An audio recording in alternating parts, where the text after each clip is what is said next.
반갑습니다. 성도 여러분. 한가람 재직학교에 오신 여러분들 환영합니다. 오늘 직분론 5번째 시간. 지금까지 지난 시간에 우리는 몸의 청지기, 시간의 청지기, 그리고 재물의 청지기라는 사실을 우리가 함께 살폈습니다. 뿐만 아니라 오늘은 은사의 청지기라는 사실을 우리가 또 한번 살펴보도록 하겠습니다.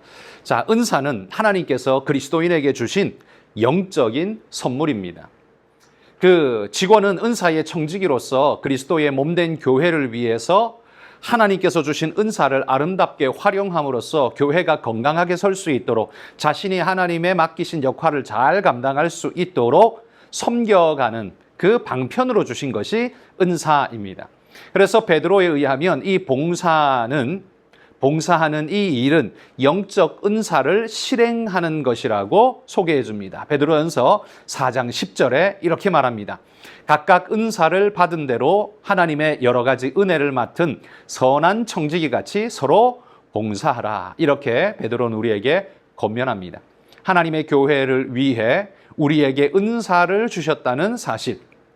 이 은사의 청지기로서 우리가 알아야 할 첫 번째 귀중한 큰 사실은 이 은사는 하나님이 주신다라는 사실이죠.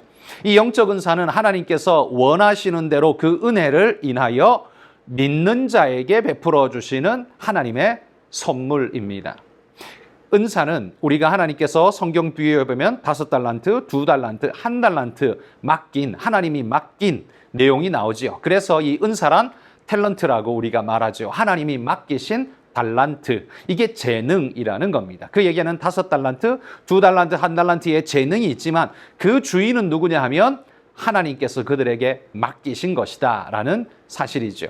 모든 그리스도인은 공통적으로 성령을 소유하고 성령의 은혜로 이 은사를 덧입습니다. 그러니까 모든 그리스도인의 공통분모는 성령인데 그것이 나타나는 모습은 여러 은사로 나타나게 된다라는 사실을 우리는 주목해야 한다는 거죠. 신약 성경에는 여러 종류의 은사들을 소개하고 있습니다. 그 은사를 찰스 스윈돌 목사님은 이 성경이 기록한 영적 은사를 성격상으로 3가지로 분류할 수 있다. 그렇게 도표로 보여주고 있습니다. 지탱하는 은사, 봉사의 은사, 표적을 나타내는 은사로 나뉜다는 거죠. 지탱하는 은사는 사도, 선지자, 복음 전하는 자, 목사, 교사, 가르치는 자, 본질적인 생명의 뼈대를 세우는 역할을 하는 자들을 지탱시켜주는 은사라고 말하고요. 그것이 외적으로 이제 섬김으로 나타날 때 다스리는, 권고하는, 믿음의, 구제, 서로 돕는, 긍휼을 베푸는 이런 은사는 봉사의 은사라고 말하고, 특별히 그 초대교회 시대에 있었던 표적을 나타내는 기적의 은사, 이건 영들 분별함, 기적, 병을 낫게 함, 방언 통역, 이런 기적적인 초월적 은사는 표적을 나타내는 은사로 이 3 부류로 구분하고 있습니다. 먼저 이 지탱시켜주는 은사들을 보시면 이 은사들은 성격상 다 공적 업무로 보여집니다. 말씀 사역과 관련이 있는 거죠. 이 은사들은 한 사람이 많은 사람을 상대하는 사역에 적합한 형태입니다. 이들이 하는 일은 사람들의 눈에 띄기 마련이고, 이러한 은사는 그래서 권위를 가지고 수행하게 됩니다. 이 은사들은 그 자체가 내용적으로 직분이 됩니다. 사도, 복음 전하는 자, 목사, 이런 직함 자체가, 사역 자체가 직함이 되어버리는 형태로 나타나죠. 이게 지탱시켜주는 은사의 특징입니다. 두 번째, 봉사의 은사들을 보십시오. 이 은사들의 목록을 보면 이건 다 개인적 차원의 은사에 속하는 것입니다. 이 은사들은 몸에 힘을 불어넣고 강화시켜주는 그런 역할을 하죠. 이 은사들은 한 개인이 교회 내에 구성원들에 대해서 갖는 보다 밀접한 관계의 사역에 적합합니다.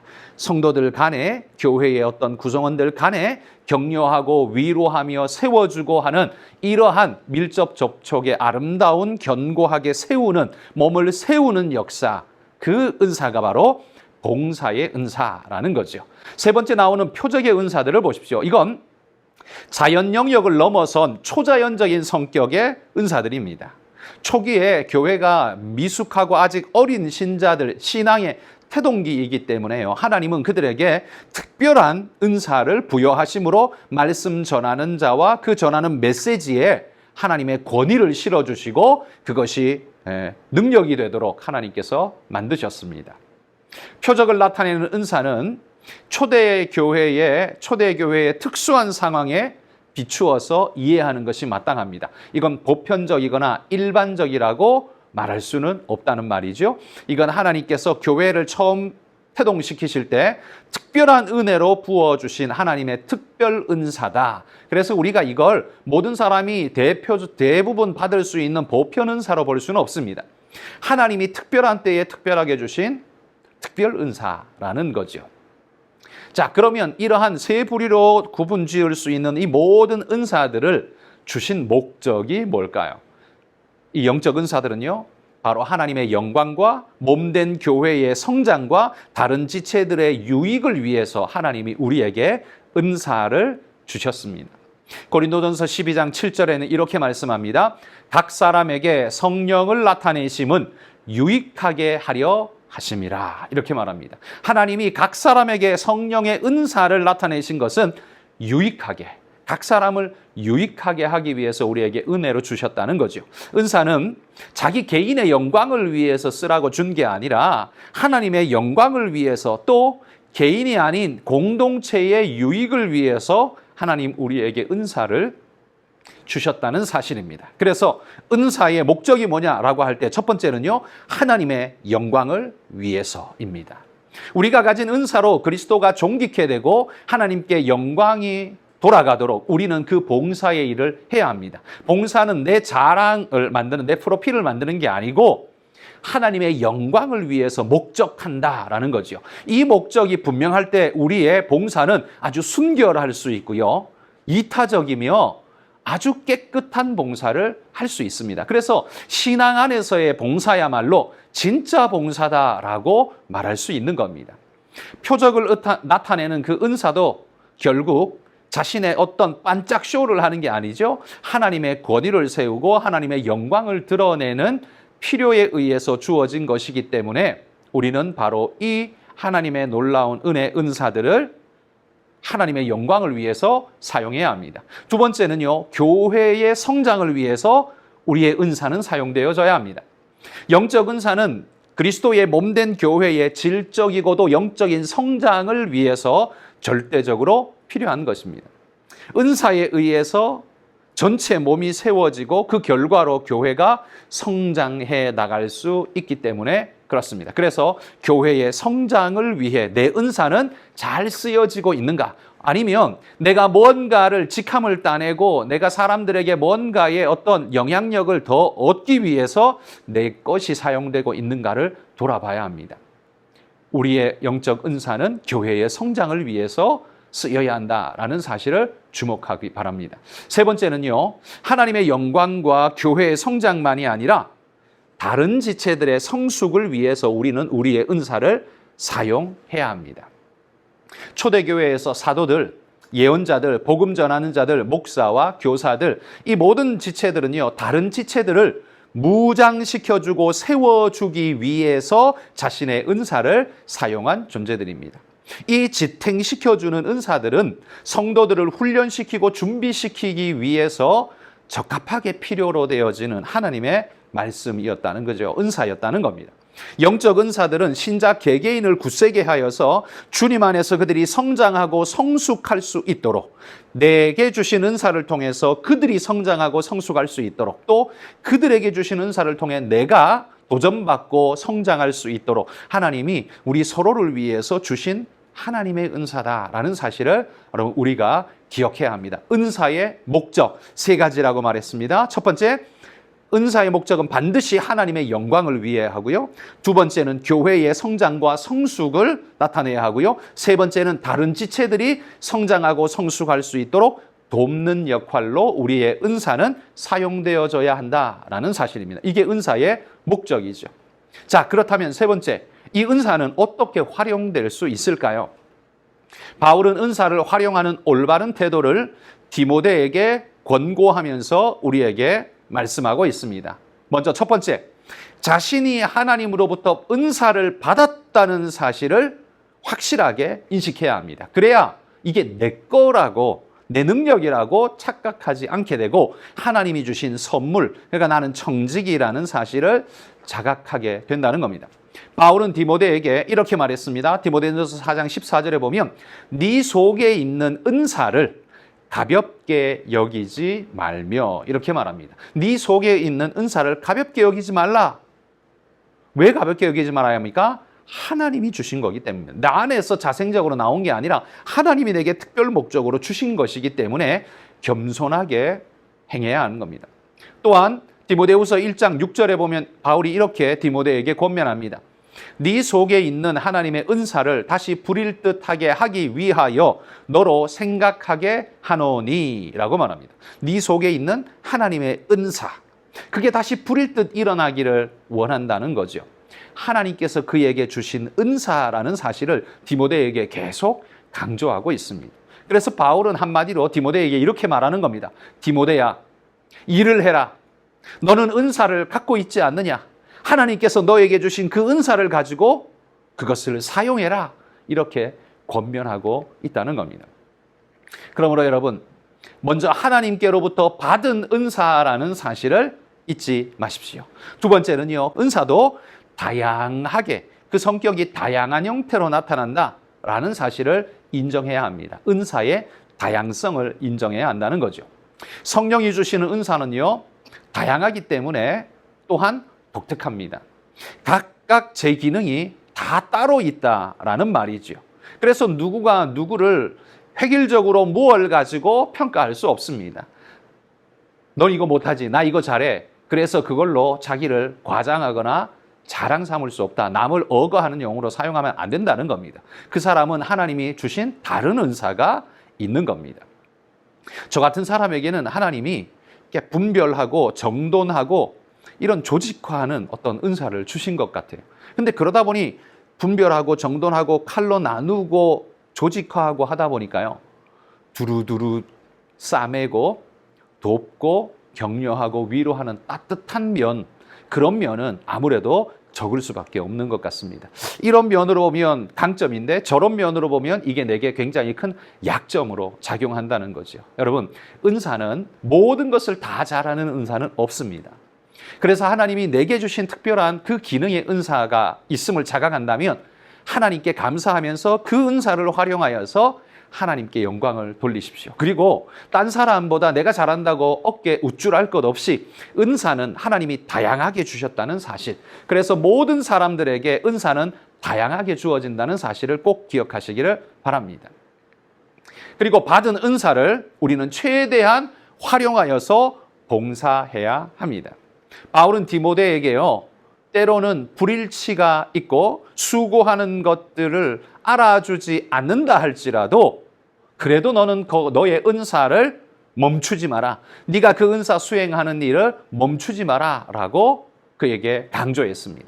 그리고 모든 은사들은 다 수행하려고 덤비지 말고 네게 주어진 몇몇 은사들에 창념하라라고 말합니다. 우리는 모든 걸 다 잘할 수는 없습니다.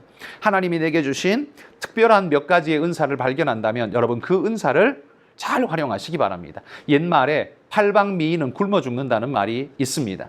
이것도 잘하고 저것도 잘하다 보니까 어디 하나에 마음 두지 않고 이것도 찔러보고 저것도 찔러보다가 결국 아무것도 안 되는 그런 일, 여러분 그건 좋은 일일 수가 없죠. 어찌 보면 하나님이 우리에게 어떤 특별한 은사만을 주셨다는 것이 복이 될 수 있습니다. 만약 이거저거 다 잘했다면, 공부도 잘하고 노래도 잘하고 체육도 잘하고 예술도 잘하고 다 했다면 난 도대체 뭘 하고 있을까요? 오히려 그런 것 없이 요거 하나 잘하기 때문에 오히려 내가 오늘도 묵묵히 그 일을 할 수 있고 거기에서 빛을 발할 수 있다면 여러분 이거야말로 오히려 더 복된 일이 아닌가, 저는 그렇게 생각됩니다. 여기 창념하다 이렇게 제가 말씀드렸는데요, 성경이 말하는 창념하다, 이 말은 어떤 것을 계속 마음에 두다, 집중하다, 끝까지 진행해서 최고의 상태에 이르게 하다, 이런 의미입니다. 그래서 여러분에게 주신 하나님의 은사를요 함부로 흘려보내거나 없애지 마시고 거기에 집중하여서 끝까지 최고의 상태에 이르도록 잘 만들어 가시기를 바랍니다. 모든 그리스도인은요 교회, 몸된 교회에 봉사하도록 주신 특정한 영적 은사가 다 각각 있습니다. 그래서 그 은사를 통해서 우리는 섬김을 하는 겁니다. 툭툭 불거진 특별한 은사가 내게 없습니까? 아마 여러분에게는 사람을 따뜻하게 위로하고 공감해주는 아마 그런 은사가 있을지 모릅니다. 뭔가 딱 불거진 지도자, 리더십의 어떤 은사가 없어도 오히려 구석진 곳에, 외진 곳에 기울어진 사람들을 격려하고 일으켜 세우고 붙잡아주고 손을 꼭 잡아주고 알아주는, 여러분 그런 은사 얼마나 위대한 은사입니까? 이런 은사 가지고 계실지 모릅니다. 그런 은사를 발견해서 여러분 잘 활용하시기를 바랍니다. 자, 은사에는요, 하나님이 주신 은사, 이 은사는 우리는 하나님의 주신 은사 청직이라는 사실을 오늘 살폈습니다. 자, 지난 시간과 오늘에 걸쳐서 4가지 은사를 살폈습니다.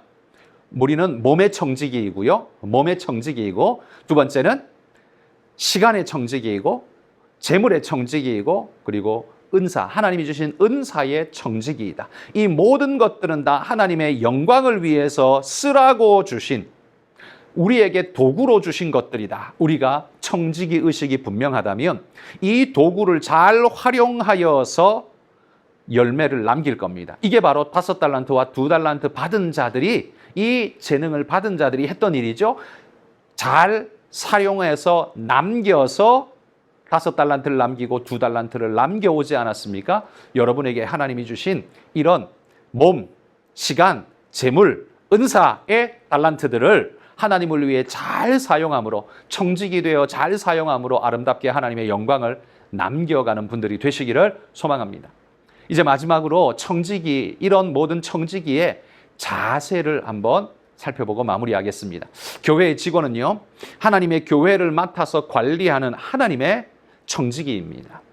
그러기에 주인이신 하나님의 뜻을 따라서 교회를 섬기고 봉사하는 일이 무엇보다 중요합니다. 그런데 우리가 하나님의 청지기가 아니라 교회는 사회에 봉사해야 된다라는 그 개념에 꽂혀서 마치 교회는 사회를 위해서 있고 사회가 우리의 주인인 것처럼 생각되어지면 오산입니다. 여러분, 사회는 우리의 일할 밭이고요. 우리의 목적, 우리의 주인은 사회가 아닙니다. 하나님이십니다. 그래서 우리는 하나님의 뜻에 따른 역할을 하는 것이지 사회가 원하는 것을 해주는 서비스 업체가 아니라는 사실을 기억하십시오. 우리는 세상의 청지기가 아니라 하나님의 청지기입니다.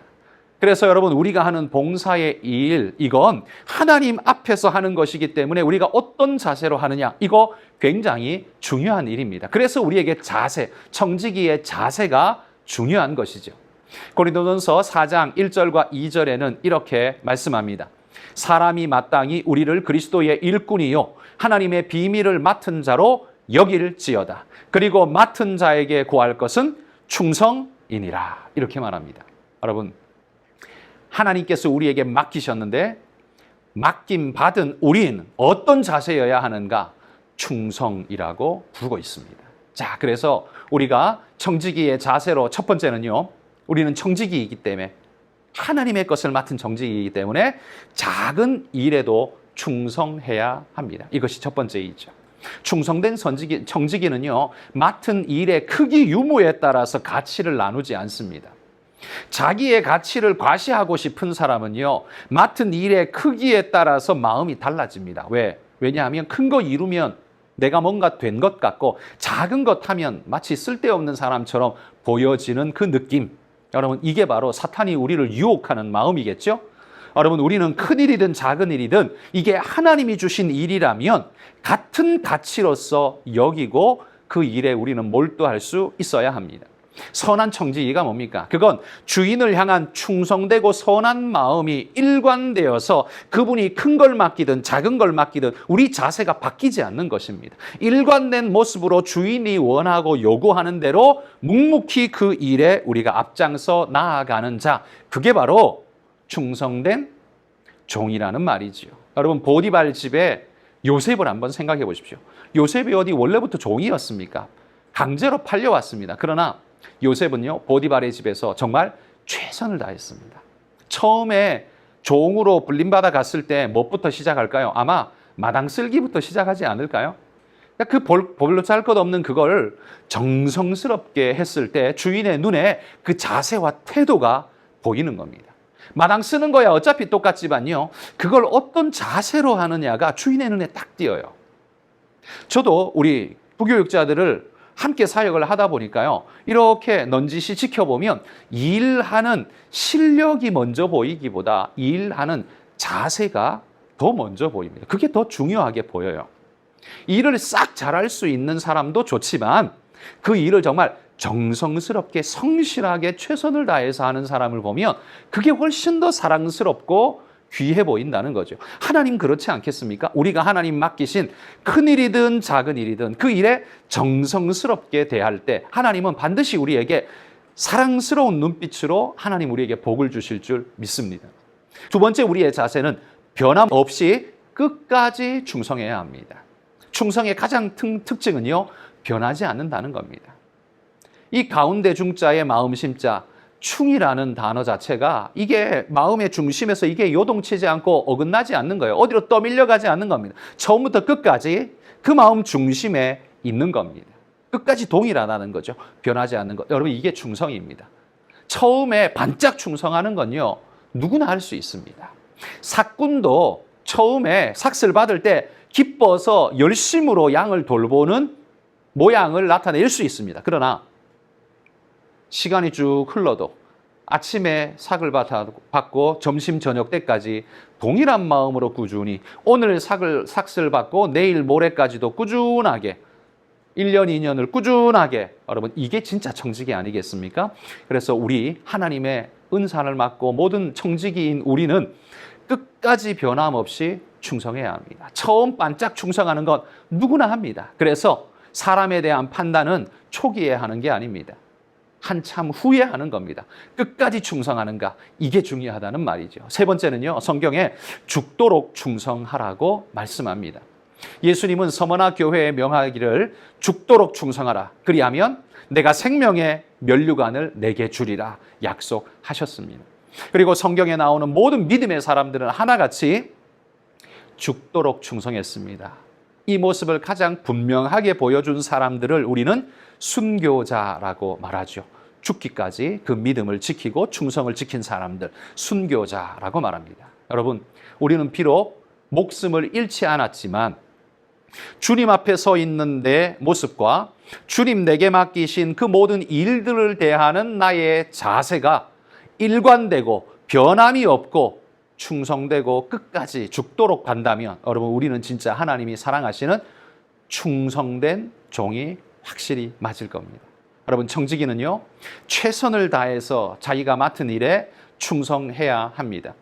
교회 직원은 청지기로서 작은 일에 충성하고 끝까지 충성하고 또 죽도록 충성하여서 하나님의 집인 교회에서 선한 청지기로 인정받아야 합니다. 누가 인정해 주겠습니까? 먼저는 하나님이 인정해 주시고요. 두 번째는 성도들이 인정해 줍니다. 성도들이 안 보는 것 같아도 다 봅니다.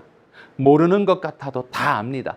누가 충성된 사람인지 성도들은 압니다. 여러분, 하나님이 알아주시면 되죠. 성도들도 알아줍니다.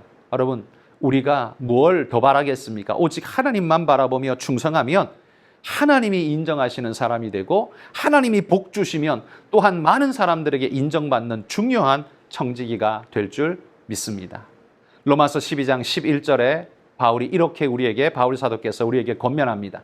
부지런하여 게으르지 말고 열심을 품고 주를 섭니다. 여러분, 이게 바로 오늘 교회를 맡은 우리 모든 재직들, 목사, 장로, 안수집사, 권사, 모든 서리집사에 이르기까지 모든 재직들에게 하나님이 주시는 명령이라는 사실을 기억하고 여러분 우리가 충성된 주님의 일꾼으로 함께 섬겨가는 믿음의 귀한 일꾼 되시기를 주의 이름으로 축복합니다. 다음 시간에 뵙도록 하겠습니다. 감사합니다.